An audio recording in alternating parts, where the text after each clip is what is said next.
In this video, I'll show you how to share TikTok link to Instagram story. This video is only for educational purposes only, so make sure you watch what I'm going to show you in this video. And if you want to share a TikTok link, maybe your TikTok profile link or a TikTok video link on your Instagram story for your friends and your fans to connect with you on Instagram, I'm going to show you how I can be able to do that. Now go to your TikTok.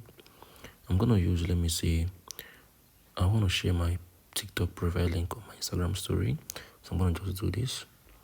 Click on settings, click on share profile. I'm going to copy the link.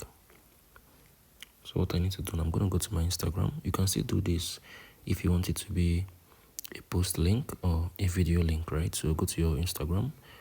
I'm going to go to the create option where I can be able to add up text option. So I think I made an educational video on that. So I'm going to just come on. I'm going to type in, hey friends, let's connect.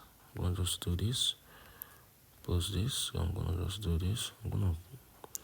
So this is how you can be able to share TikTok link to Instagram story. You can share a link of your friend, of your family, of your video, of your post from TikTok here to your Instagram story. If you find this video helpful, please share your thoughts below in the comment section. Thank you for watching.